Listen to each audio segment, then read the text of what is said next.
and honest conversation, and it'll be good. Oh my God, definitely.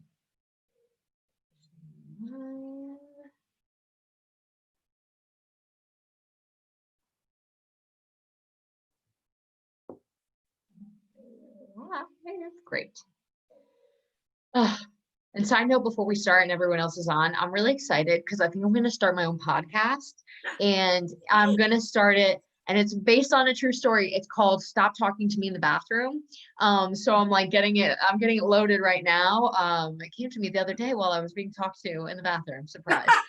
I have almost 2-year-old, so that's where that really comes from.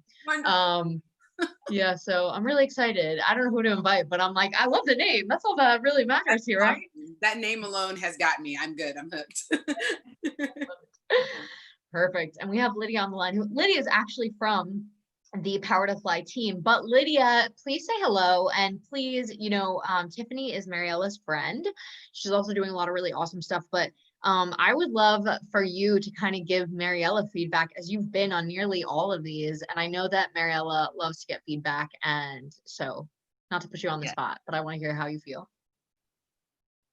Hey, I was like getting my background ready.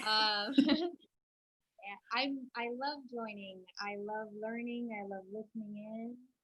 And I honestly, you saw Maryella, I shared it on LinkedIn, and I share it with friends too, because I think it's important to keep talking about this and to just keep listening and asking questions. And so I'm grateful that every week it's happening and it's consistent. And yeah.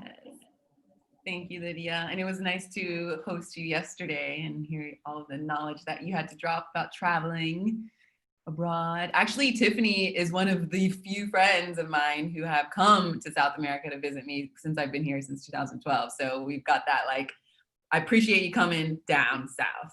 I need to come back. I love it. All right. And so I'm just going to go hit record and then we will get started as normal. Perfect. So hello, everyone. I am so excited to be here on a Friday. I personally have had a really couple rough weeks. Things are finally looking up, and I could not be happier to be here with Maryella and a very special guest to talk about the Black experience in America, in the United States. If you refer to any of our old conversations, you will know that we refer to it as the United States because America is a very large continent with tons of countries in between. And so, with that, I just want to welcome everyone, whether this is your first time, your 50th time, or you're tuning in afterwards. We love having you. We love having you be a part of this conversation. That is so important because, as we said last time, even though the media attention has died down, the problem still exists and will continue to exist unless we take action and unless we take responsibility for the things that are going on, especially as white people. We need to take responsibility for our own injustices and our own ignorance. And so, with that, I would love for you to have your cameras on. I love to see people interact and engage in this conversation, as I know Maryella does. So please feel free to write in the chat, turn on your cameras, come off of mute. This is really a different experience than our other chat learns, as we keep this as a roundtable discussion. And with that, please feel free, if you feel uncomfortable writing something to the whole group, as you may be feeling maybe just a little bit ignorant or aren't really sure, you can write myself privately, or, if you feel more comfortable, you can write Maryella privately. We want this to be a brave and a safe space to have these conversations, because this is what this is about: education and empowering and being part of change that we want to see.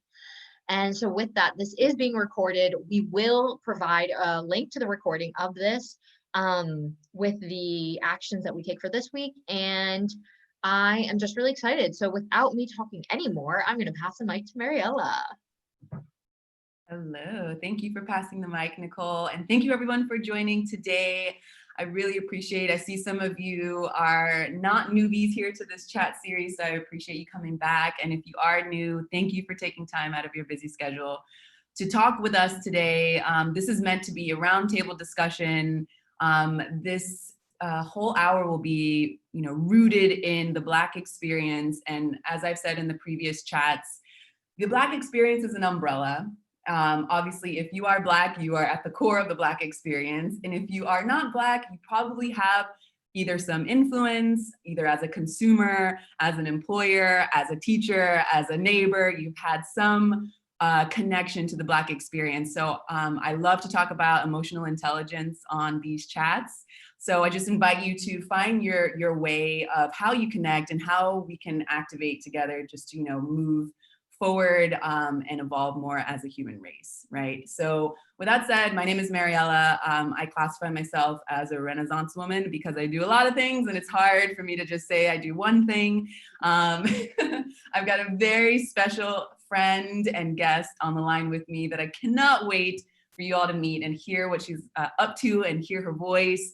I'm currently in Buenos Aires. She came to visit me in Buenos Aires a couple years ago. So, just to let you know that she is one of my dear, dear, dear friends. And we're gonna jump into hearing, how her experience has been as a Black woman, as an actress, as an artist, as a dancer, as a performer, as a speaker, as an educator.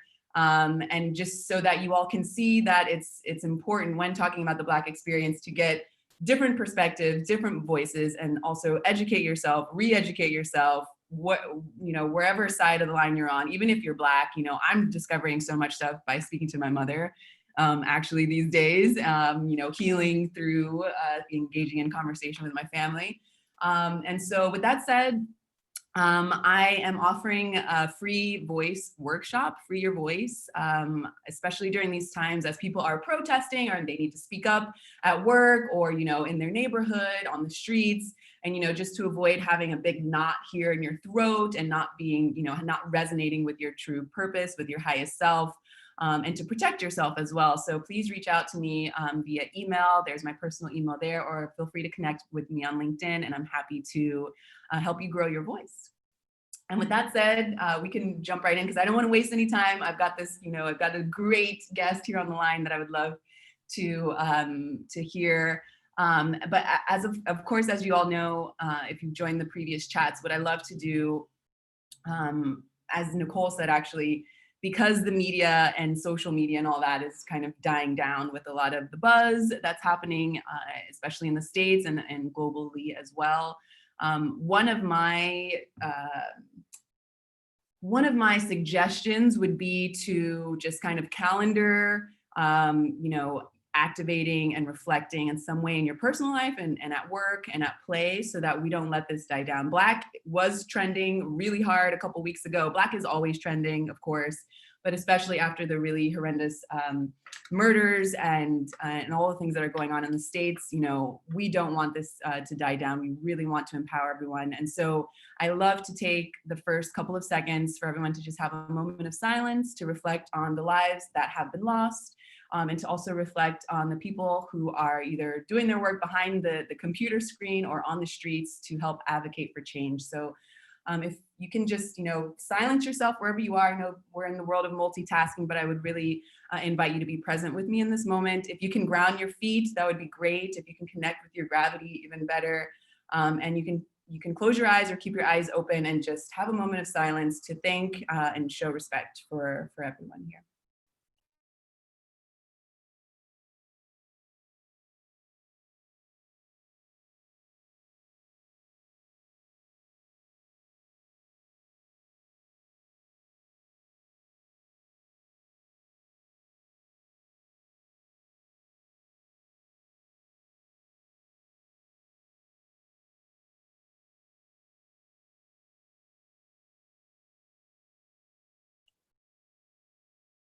Thank you, everyone.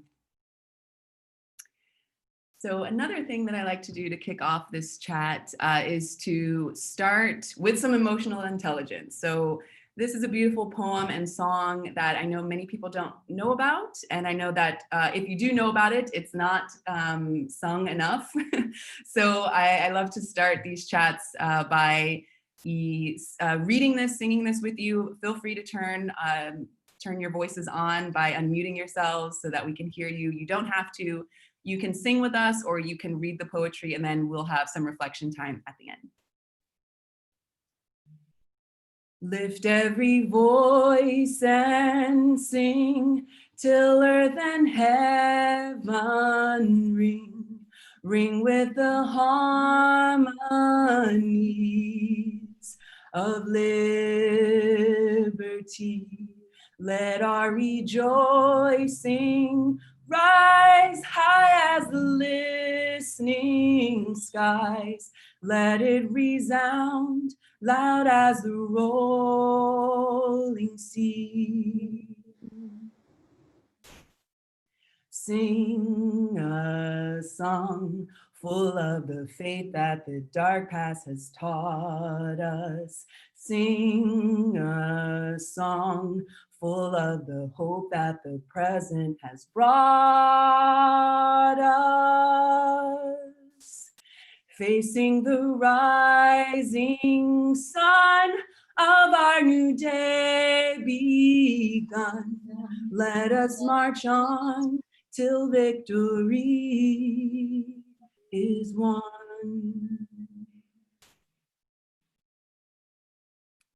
Thank you everyone for joining me in that song and that beautiful piece of poetry that, if you are not familiar with it, I would refer you to the first chat that we did in the series that was on Juneteenth, and you can learn a little bit more about the Black National Anthem and why it is important to bring it back to life, especially in these times. So I just want to do like a scan for all of our live callers.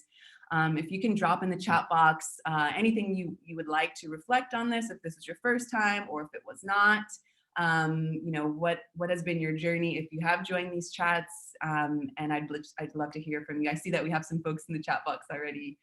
Patricia says, thank you. I never heard that song before. Sing so beautifully. Awesome. Okay, thank you so much. Anyone else want to share any thoughts? Nicole, I know that this is like your fifth time or so singing with us. Do you have any reflections? Yeah, I mean, I feel, I don't know, like I said last time, I feel different about it every time that I sing it. I feel like more okay to embrace singing this song, as I've said that I felt maybe uncomfortable because I'm not Black, surprise, but I'm not Black. And so feeling like maybe this isn't my place to sing it. And so it feels really good to be able to sing this and to talk about this, because while there's still a lot of work to be done, it kind of feels like some progress is starting to be made. I know that the FBI opened an investigation into the death of Breonna Taylor, I saw. So that's, you know, hopefully one step towards positiveness, but I love it. And somebody wrote to me and said that they felt like crying listening to it. So I just want to share that as well. Yeah, it's good that you have that reaction. I see Meg wrote here as well. I never heard that song until I saw a documentary about the civil rights movement in college. I cried then and I still cry whenever I hear it. So one of the things, I mean, it moves me as well. And it's kind of like I have to prepare before I sing it because I get choked up as well. Tiffany, I see you nodding. But you know what that's doing? It's activating emotional intelligence with us so that we can then move forward, hopefully, and make some positive changes. Nicole, if you want to go to the next slide, I'd love to ask everyone where they are currently in their journey on you know, using emotional intelligence to create awareness and advocate for human rights. So if this is your first time joining the chat, and if you aren't familiar with emotional intelligence, or you know, you'd like to kind of throw a definition out there, please write in the chat box so I can see how you all define emotional intelligence. And I would like to see how you all are using emotional intelligence to create change. And of course, well, this is my way of, one of my ways of doing that is to be here with you all every Friday, challenging our minds and sharing beautiful voices to open the experience up. All right, so we have someone here who's written in the chat box, the consciousness of other people's feelings and validating them. Okay, great. Anyone else?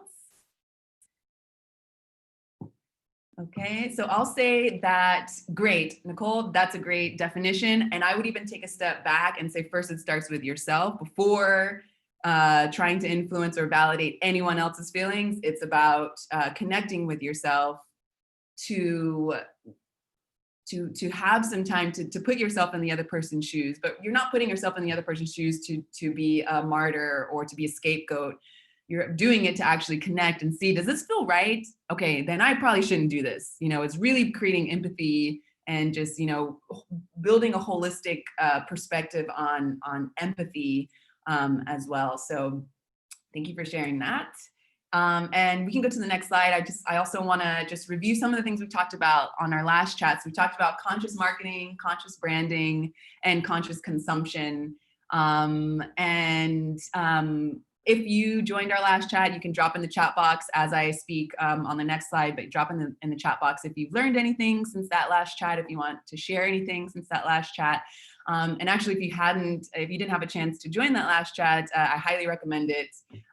Patricia says, "Oh God, what's that?" Yep. So watch the recent chat, and you'll get to understand more about this image and how basically the Black narrative has been out of the Black artists and Black creators' hands for generations, and this is an example of that. Great. Okay, so in order to just to review from our last chat, in order to practice conscious consumption, conscious branding, and conscious marketing, I just kind of wrote these 3 bullet points here. Give credit where credit is due, and I put the beautiful sister Rosetta Tharpe here in the back. I would love to know, raise your hands if you know this beautiful woman, and if not, guess what? It's okay, because they don't put her in the history books, and that's a shame. So the more we re-educate ourselves, I see some claps there, the more we re-educate ourselves and the more we actually look to artists to help us learn the B side of history, and our guest speaker also is going to dive into this as well, but just like how our stories, and I say our as a collective human race, because it is all of our stories. We have gotten here together, and we're here together. So it's good to realize that and not just say, okay, this is a Black person's problem, but actually it's everyone's problem. Because if you aren't giving space for someone to share their voice, this is Sister Rosetta Tharpe, who can be said to have influenced rock and roll, right? So people like Elvis and Bob Dylan, big names, these folks, I don't know if Elvis Presley did, but at least Bob Dylan, he totally gave credit to this woman. And it took a white man who was like really high in his field to give a voice to her. And really, I just like to kind of like, open that up. It shouldn't have to get that far. We spoke about Aunt Jemima's history, which is a big marketing tool. It was not based on a real person's life, as you'll see in the last chat that we did, but how to not exploit and how to really get honest stories and not, put blackface on a story in order to get more Black consumers per se. So breaking the cycle, don't continue to exploit, educate, re-educate, share the wealth.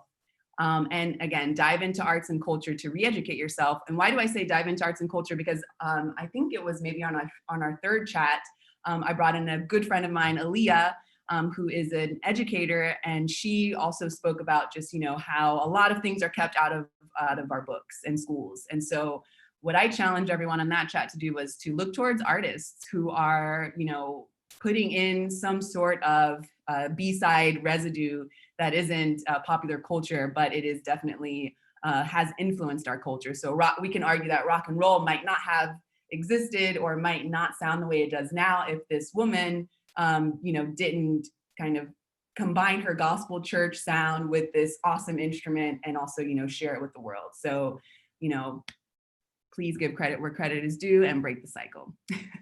And with that said, I want to introduce our guest speaker here that's on the line. So we have Tiffany Hobbs, is one of my favorite people.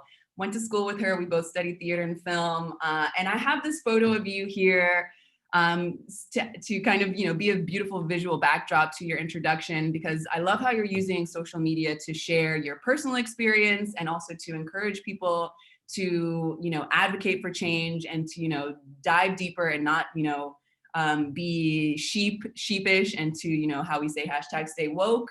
So how we can, even learn from you, who, I'm your dear friend and I learn from you every day, whenever I see you moving in your career. And I'd love for you to talk about what you're doing now in your career. And just, introduce yourself, Tiffany. Okay, hi, I'm Tiffany Hobbs, and Maryella and I go way back from college days. seems like yesterday. But yes, I'm an actress, a singer, and a dancer.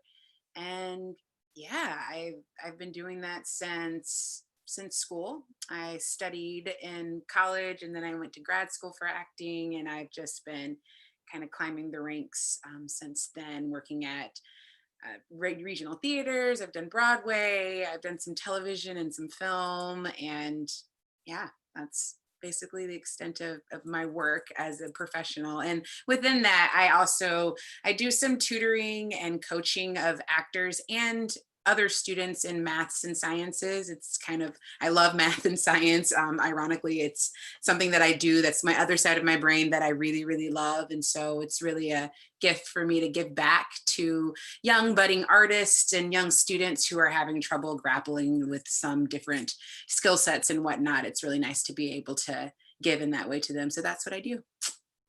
Yeah, great. Thank you for sharing what you do. Can you talk to us a little bit about this photo and what you have written here? You can read it verbatim if you want, or you can just, tell us what made you decide to share this with the world. And of course, you can get into the nitty gritty and just share, what happens inside smaller studios as artists are being molded.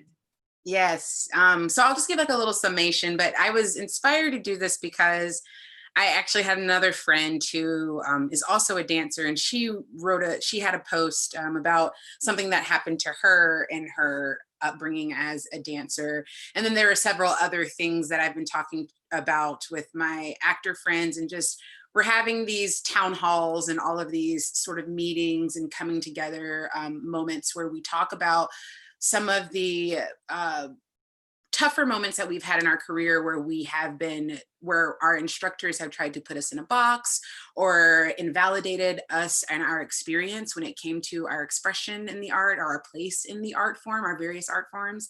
So that's why I decided to do this, because this story, I've never forgotten this, but when I was at the time, I thought I was just going to be a dancer. That was my main goal. And I was in high school, and I remember being at the ballet bar. I remember which side of the ballet bar I was on. I had my right hand on the bar, and we were like doing tendus, I think. And my teacher came up to me and, walking around the class and like looking at everyone and giving adjustments. And then she just stopped and she asked me, "What do you do?" And I didn't know what she meant when she said that. So I said, "Excuse me, what do you mean by that?" And then she was like, "What else do you do other than ballet?" And I was like, "Oh, well, I'm a gymnast." I was also a gymnast at the time. And then she basically just kind of scoffed at, while she was looking at scanning my body, she scoffed at it and was just like, you need to stop doing that. She commented on how my thighs were too big. And yeah, it was just kind of like that. And she just kind of walked off. And my experiences with this particular teacher were she rarely gave me any sort of attention. And if it was attention, it was attention like that, where she would tell me how something about me was not okay or not right or wrong. So yeah, I just decided to share that piece of my experience, because I thought that, number one, is for me healing to just come out and share that, because I don't think a lot of people know. They know that I used to be a dancer, or that I still dance. I just don't do it professionally, but a lot of people don't know why I stopped or what sort of hardships I experienced in that. And I know that my story is not just mine. I know that there are several young girls who look like me who had that experience, and I just wanted to put it out there to encourage everyone to, be able to share their own stories, and also know that there is a place, there's healing, there is support that they can get, and they can also still be amazing and empowered and, succeed in that various trajectory as if they want to. Yeah, so we often talk about microaggressions at Power to Fly in the workplace, and it's interesting to take this into a working actor, working dancer's workplace, right? Because you're essentially in the studio building your skill, and even how there, these microaggressions happen. And then just to kind of link also, our talk last time has everything to do with how films are made, how productions are made, how branding and marketing is made to try to get someone like Tiffany to look a certain way so that people can, purchase or support or sell a product that is not holistic and essentially is, you know, aiding systemic racism to a certain extent, right? We often see, I don't know if people on this call are familiar with the Hot Top Venus that was put in a circus because of her really voluptuous body. And it was seen as, she was seen as a circus freak when really she was a very, very curvaceous Black woman.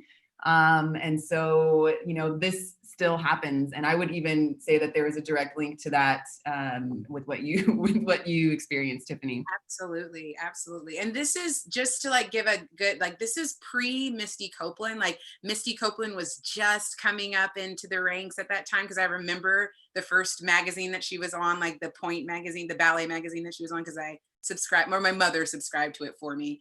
But I remember when I got it, I still have the magazine because I was just in awe, because she was the first dancer that I'd ever seen published and given like that sort of platform that had a body that was similar to me. Like before her, I never saw dancers or women, you know, who had legs like I did, like very muscular and like, you know, curvaceous. Like she's a petite woman, but in a ballet world, they consider her, you know, voluptuous and, you know, curvy or stocky or whatever you want to call it. But yeah, there's a lot of microaggression and body shaming that goes on in these worlds, and it has to stop. And Maryella, I just wanted to chime in, and this is such an interesting story that you're sharing, because there's somebody I follow on Instagram, I think their name is Jessica Wilson, and one of the things she talks about is eating disorders in the Black community, and how a lot of it is fueled by this expectation of how bodies should look created by people that are not in the Black community. And it's really interesting because that's a side of racism that I never thought about, right? And so it's interesting to have that come to light, and I really appreciate you sharing the story. And with that, I wanted to ask you if you also felt this kind of shame that came from the other side when it came to gymnastics, or was your muscular body, you know, kind of, I'm lacking the word, but was it praised? That's what I'm thinking of. Yeah. So interestingly enough, like in gymnastics, I don't know if I remember my body being praised in gymnastics, but it definitely was not scoffed at. I don't remember ever feeling out of place in gymnastics. But I think ultimately, like where my mind went during that time was I need to be thin. I need to be thin. And so that's just like all that I worked towards, was trying to be as thin as possible and trying to make sure that I maintained a thigh gap and all of these things. Like that was my MO during that time. And again, that's popular culture feeding because otherwise it's like you have to really fight the system to be yourself. And so oftentimes it's easier to just comply, and it's horrible, because then it brings about, you know, health issues, mental issues, all of these things. We're going to share some helpful links at the end of this chat so that we can, you know, really take action towards this. But I would ask too, Tiffany, who were or like, what was your anchor in these times? Your community, your faith. I know I'm kind of throwing it at you because I already maybe know the answer, but I'd love for you to expound a little on that. Like, what kept you anchored? What kept you grounded? What helped you say, you know, forget you, I'm not going to listen to that? And how did you push forward?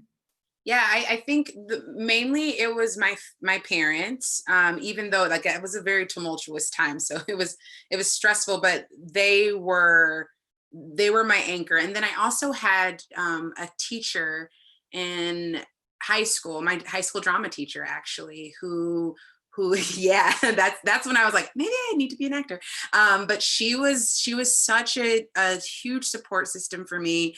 And I just felt like she saw me. She and the other drama teacher in the department, who also became a really good mentor and friend, they cast me as Dorothy in The Wizard of Oz. The whole school was in an uproar because I was Black and all that kind of stuff. But like just having that happen was a huge turning point for me to just feel seen and valid in this space where I didn't feel like I had, you know, I wasn't valid, or that I could not be participatory in it because of the way that I looked. And those teachers never saw, like, that wasn't they were like, you're talented, you're gifted, you are our Dorothy, and that's what it is. And so, yeah, they were definitely huge anchors for me too.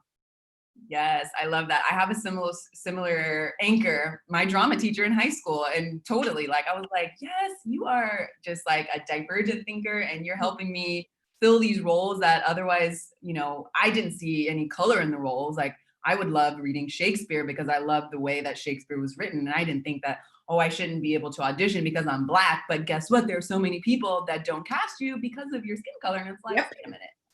So if you're on the other side as a consumer, realize that you can help support, you know, this movement by, you know, redirecting what you're interested in if you can. I know it's hard, but you know, there's a lot of money that's being put towards films and shows, and they aren't properly cast. You know, they aren't.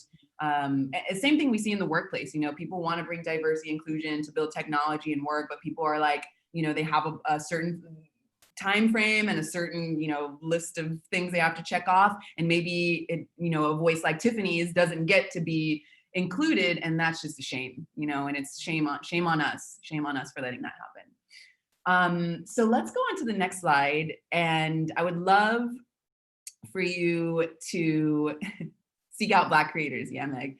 I just want to actually, before we move forward, I wanted to just like bring us to some emotional intelligence here on the line. I'm sure that you all heard about this protest that was going on across the pond in England and Bristol, and where the statue of the slave trader was, you know, being challenged. And then I'll just read a little quote here from the paper that I got this from. When buildings are erected in the name of someone, and someone is never a person of color, then you might be sending messages to everyone about folks who are powerful, smart, and valued. That is how institutionalized racism works. So I'd like to just like, if you can write in the chat box, what do you feel when you see this? What does this stir within you, within your being? And then in the meantime, Tiffany, I would love to hear you vocalize that. What does this make you think about? So when I see this, honestly, it makes me feel hopeful. That's the first thing that comes to mind. It is, you know, it's amazing that, Meg said the same thing. I feel hope, like change is possible. But yeah, and having all of these, you know, monuments that we're directing our attention to, and we're taking them down and all that kind of stuff. I'm kind of being made to recognize how in my life there's so many statues and monuments or buildings, names, all of these things that I have had to look at and accept in my walk in life, knowing that, you know, the history that I do know, knowing that these are very troubled histories and painful histories that these, you know, monuments and some buildings and whatnot, having them there, it perpetuates that pain. But yet people like me have had to just kind of suck it up, walk right by, and can just continue on. And I can't tell you how many times I've been in buildings where I'm just like, I know what happened in this building. I know what, you know, or the names, Robert E. Lee. And like, so I'm from Georgia. So like, I see it all the time. And it's just like, we've had to just kind of shut up and deal with it for so long. And now it just, when I see these monuments come down, I just feel like we are just like chomping at the bit finally, and not allowing these institutions and these power structures to continue to prevail and perpetuate all of this pain and trauma. Yes, yes. Thank you for sharing that. So I'm going to read some things here that you all have written in the chat box. But as I do that, Nicole, can you open the article that I'd like for Tiffany to also share? Because I know we're running a little short on time. This hour flies by so quickly. It's such a chewy roundtable discussion. So I thank everyone for listening and for being here. I'm just going to highlight some of the things you all have written in the chat box. So when I asked for you to reflect on that previous image, here Meg wrote, I feel hope, I feel like change is possible. Lydia wrote, I hope too, and awareness, not realizing that these statues were up and what they represented. Nicole here, I felt so confused at first because I knew it had to be done, but I wasn't really sure why it was so important, if I'm being honest. I don't feel like I was educated enough about racism to understand the pain it causes and why it's important to take this stuff down. Patricia wrote, happy that finally people are expressing how they really feel about them. Great. Confronting racism has been a really important learning experience. Absolutely. So just kind of like that, like I would kind of equate that to blind faith. Like we assume that our institute, like our education systems, or these museums or whatever buildings or shared spaces that have these monuments up would take care of that for us. So we kind of, maybe Nicole, you didn't pay attention to it because you assumed that you were being that your emotional intelligence was at best heart there. And it takes these kind of really shocking images and protests to happen so people realize, oh, wait a minute, like that's not right. Because on the other side, you have so many, especially Black people who have been murdered, and there's not even one graveyard to house those, not even one statue or monument. So with that said, I'd love to hear your voice, Tiffany, on this beautiful article that I saw you post recently on your social media that I love. And I just wanna, like, if you can take just a couple of minutes to dive in here and then we can continue on. But yeah, tell us what you have to say here. This is from the New York Times. Yeah, go ahead and take it away, Tiffany. Okay, cool. So I encourage everyone to read this article. My dad actually sent this to me, and when I read it, it's such a beautifully written, provocative piece.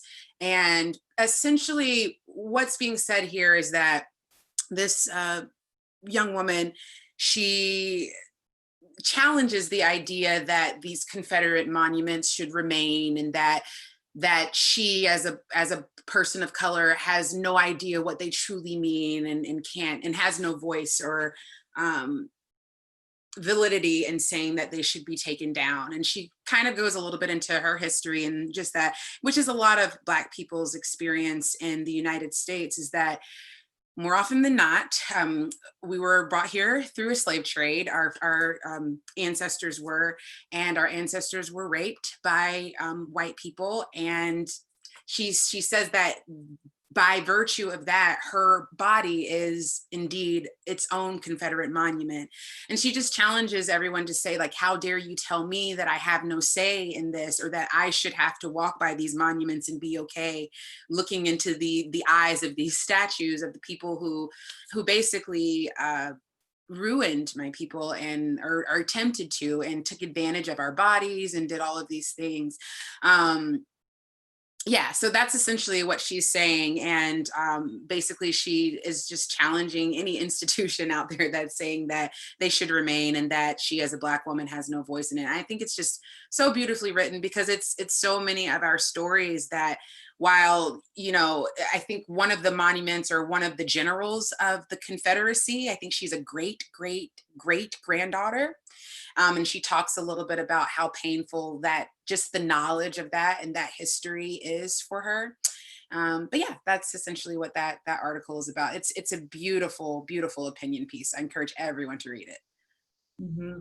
Full of emotional intelligence. And I would also say that it can, further supports, or I guess you can further dive into, how you opened this chat with your introduction, and how when you were refining your skill as a dancer, and how this teacher, condemned your body essentially in the room in front of everyone probably as well, and how that can be kind of directly linked to this piece, this opinion piece. I love that. I love that we can start to have these conversations, and that we can start to heal together. And, obviously, it takes a lot of courage, Tiffany, to share that experience, because there's so many that go, that are swept under the rug. So I also just want to say thank you for sharing your personal experience there. Yeah. And with that said, we've got about 6 more minutes before we're going to take action together. So I want to dive into a really cool, amazing, beautiful, provocative film that Tiffany is going to be a part of, or actually is a part of. And can you just tell us a little bit about this film, the importance of this film, the players that are in the film, and all of that? I don't want to spill the beans. I would love to hear from you, because actually I've seen you write about it on social, and I haven't actually personally got to be like, tell me everything. So tell me everything. Here we go. Okay, so the film is called The Trial of the Chicago 7, and basically it's a film about this really happened. A group of anti-Vietnam War protesters at the 1968 Democratic National Convention, they were protesting the war, and they ended up getting arrested for conspiracy and inciting riots, when that's not exactly what happened, but it basically follows those players, 7 people, the Chicago 7. It made national headlines. The trials themselves were very huge. There was one particular individual, a Black man, Bobby Seale, who his story is even more unique in that they ended up separating him from the rest of the individuals who were held on trial a lot, and one could basically assume that that was because he was Black. And so he was tried in a very different way. He was gagged in, I think they put him in shackles. They did a whole bunch of things to him. His trial was insane. But essentially it's a film that follows just all of that's happening, these individuals that were trying to stand up for justice, and how the system failed them, essentially. And so I'm actually the girlfriend of the Bobby Seale. So that's kind of fun. And major players, Aaron Sorkin, if you know who he is directing it, wrote the screenplay, and he's like West Wing, and yeah, that's him right there in the middle. He's a great guy, fantastic artist, and yeah, it was beautiful to make. I can't wait to see it because I haven't seen any film at all, obviously, but it should be really, especially in this time. I think they've timed it really well because well, we were supposed to be out in theaters this fall, but they decided to, obviously theaters are not happening right now, but instead of foregoing until next year, they really wanted to bring it out still, especially in these current times and before the election here. So they decided to sell the rights to Netflix, and we will be live. I think it's dropping on October 16th. So yeah, Netflix. Oh my gosh, that's so cool. Okay, that is so cool. I'm so excited for you.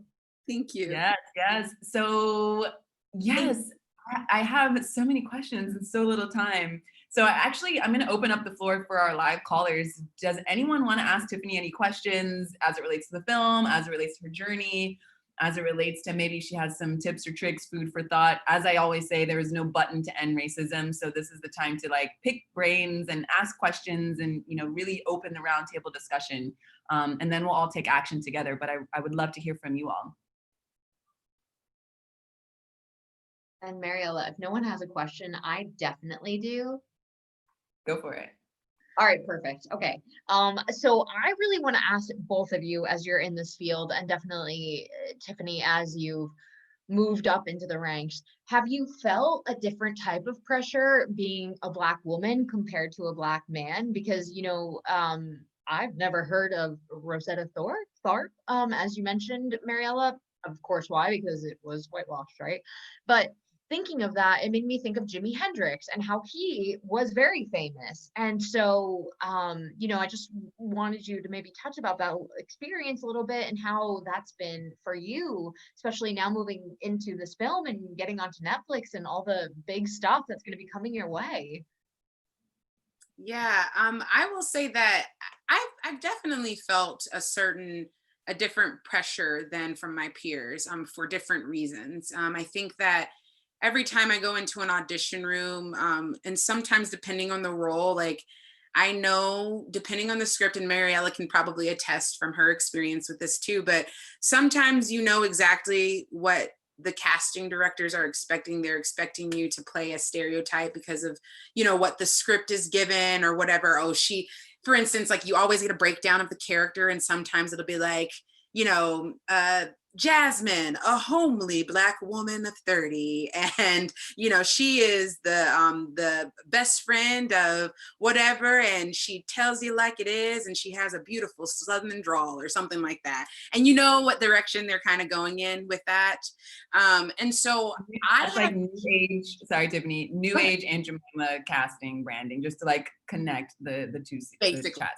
Essentially, that's exactly what it is. And I have definitely felt the pressure, and I have challenged it. I feel like I have. I don't, to be completely honest, like that person and that experience is not foreign to me, because I know I have homely, relatives and aunts and uncles, like all of that. So I know what that is, but I'm not going to sell it to you just because that's what you want. If it's truthful to the actual moment, and if it's organic, if it happens, and I just so happen to give you a best Black friend moment because that's what organically happened in the interaction, then like, okay, but I'm not going to sell myself out, so to speak, just to give casting what they think they want when they're really kind of being racist. And I think that served me a lot, because I think oftentimes I go into rooms and they think that they're about to put me in a box, and then they realize like, oh, she's not just this one thing that we thought that she was.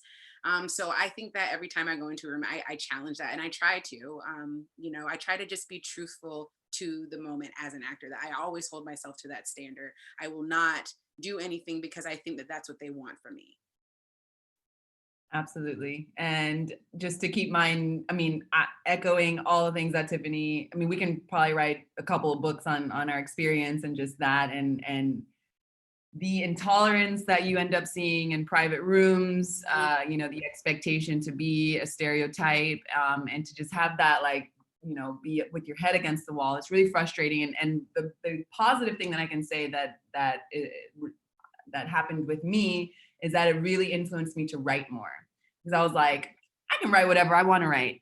I don't need you to tell me if I need to write this way or that way, or look this way or that way. It's like, I felt like I had more power, and to this day I love writing, and it's kind of like it's a double-edged sword. Maybe I would not have been writing so much if I would have been, I remember turning down we can write a whole, doc on this too, but just Bojangles. I was like, I don't want to be in a Bojangles commercial.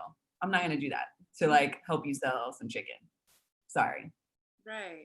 I also think that too, like as Black women, like we tend, especially in the media, we're over like sexual, like how they sexualize us, and often like we're one dimensional sometimes. And that's why like I love like what Issa Rae is doing, and the creators of Blackish, and like there's so many different things that are happening out there. And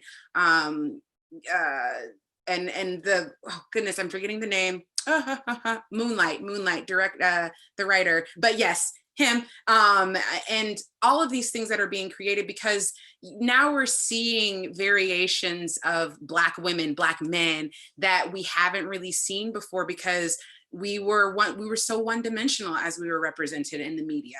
And that's only a slice of our life and our experiences, and there's a multitude of experiences out there. So I hope that in everything that that we do, that we continue to challenge the idea of what it is to be Black, because it's anything and everything, and it's beautiful, it's painful, it's celebratory, it's all of these things.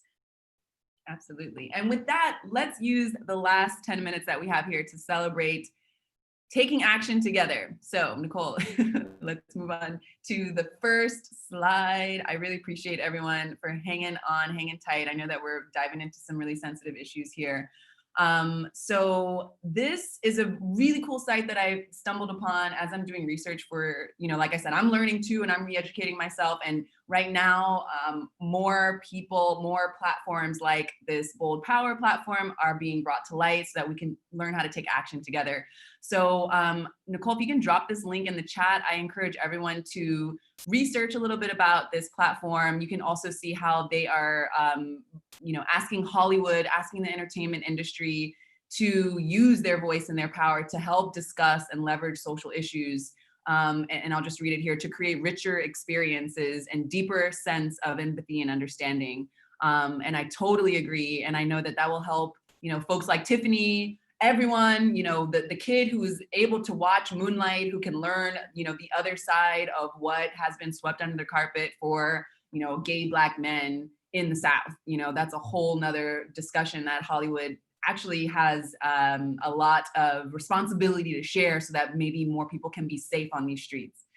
One of the things, speaking of being safe on these streets, if you can go to programs, the programs tab, Nicole, and click on the mental health, exactly, the mental health resources here. And I would love for you all to share this with folks who you feel might benefit from all of these mental health resources.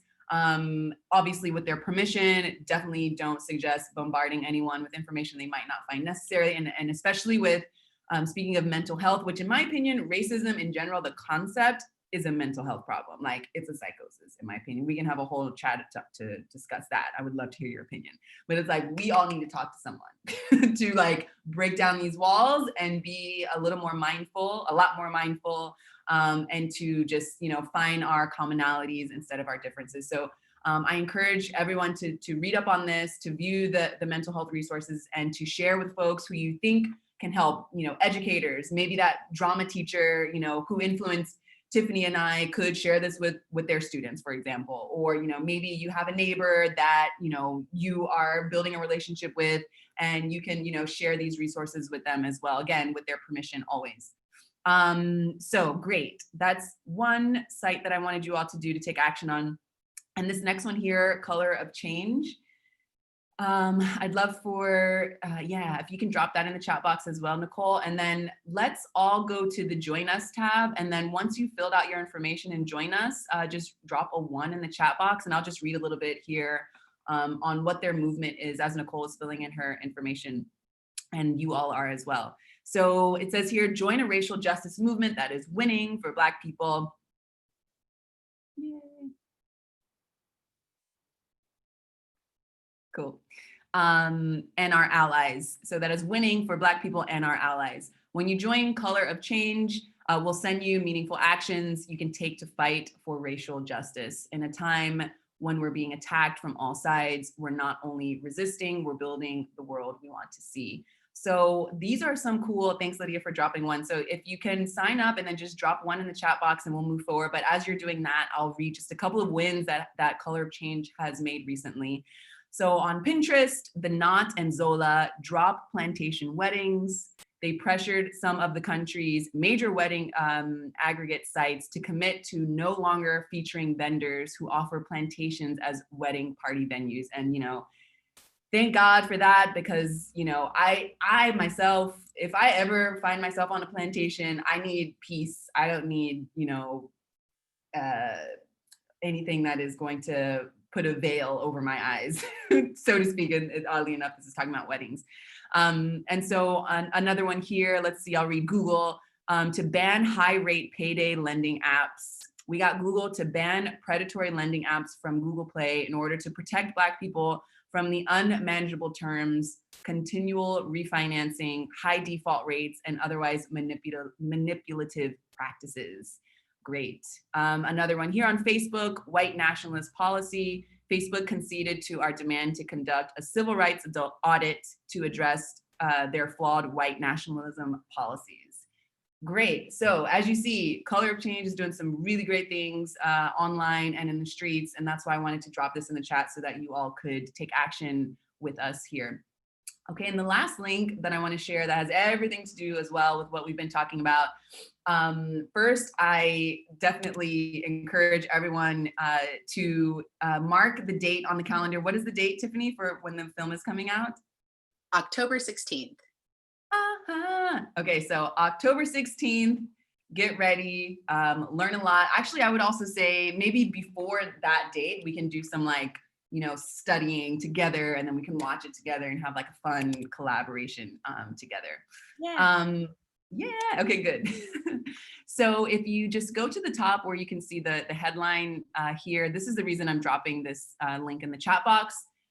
So you want to learn about racism in the States, stream these 20 compelling movies and TV shows. And I think that, again, you know, this is a great resource for you to learn, you know, more about what has been happening on a generational, systemic racist level, from, you know, education to transportation, to love, to work, from love to work, travel, all these things. So I know that we actually talked about this first film that's highlighted, if you scroll down a little bit, Nicole, Moonlight. When I saw Moonlight, I was like, finally, you know, like people who are in the closet hopefully this will be something to, especially Black men.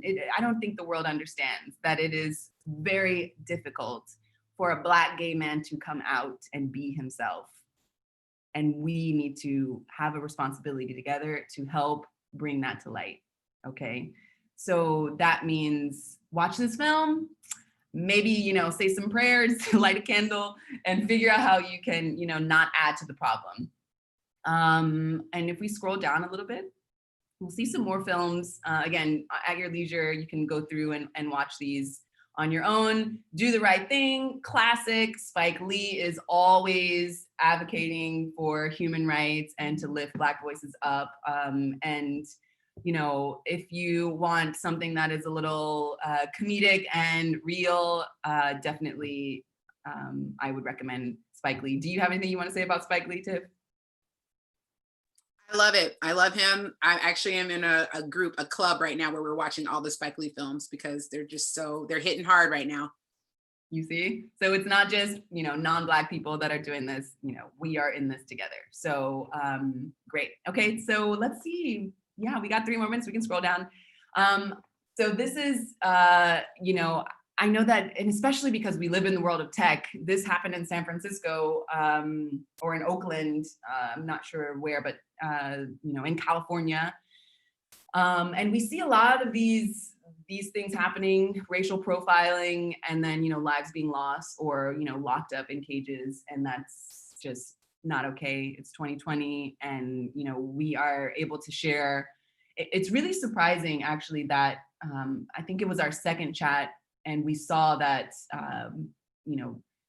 Black Lives Matter was trending, and I was like, let's try to make sure that this doesn't just become a fad and people are still holding themselves accountable and their communities accountable. So these people who are financing these films, who are creating these films, are sharing that B side of history that is not being shared in our history books and in the media even, so I definitely, recommend having a nice weekend and supporting some of these films here. Great, we don't need to go down anymore, but yeah, I definitely recommend, it's a nice way to, cry a little. And on our last chat, we mentioned, the approaching these conversations with love, authenticity, and respect. So if you have friends who are Black or colleagues who are Black or neighbors who are Black, and you genuinely want to speak with them, understand, use some emotional intelligence, put yourself in the other person's shoes and try to see how it might be intimidating or seen as aggressive, even if you're not trying to be, but just, movies are a nice way to open up some dialogue, music as well. So, maybe you can use this as a light wherever you are in your journey to talk about these really heavy topics. Great, so we've got about 2 more minutes left. Tiffany, I wanna say thank you so much for advocating for your voice, for your story. Thank you for sharing time with us today. Thank you everyone for joining us live. And Tiffany, do you have any words, any food for thought, any words to chew on, anything that you would like for us to consider? Also tell us how we can find you, how we can support you on socials, anything like that, so that we can make sure that we show up when you need us to. Yeah, I just want to say thank you. Thank you for inviting me on this platform. This is great. I love being invited to conversations and having dialogue, engaging in dialogue with people about all of these things. So I'm always deeply appreciative of moments like this. So thank you for that.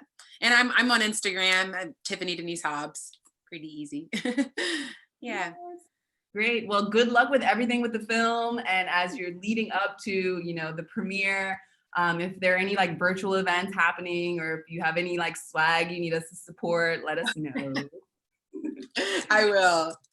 Yes, please do. And I want to say thank you so much. It's so important to have these conversations, and I love getting different perspectives. I am always so amazed by the friends that Maryella has and just how well-spoken they are, because even most of my friends in college aren't as just accomplished as so many of the friends that you've brought, Tiffany, Cherie, Sade, Alea. It's just been really amazing to get to hear all of your stories and have so many different perspectives, because everyone has a different experience and a different perspective with this. So I really want to say thank you. And, you know, anytime you want to come back and have another conversation, we are more than happy to have you, because there is just so much to talk about within all of these topics. And so thank you so much. Thank you, Maryella, as always, for creating the space and allowing us to have these conversations. It is beautiful, and I love having so many different people on it with different voices. So thank you so much. Yes, we'll see you on the next one next Friday. Be there or be square.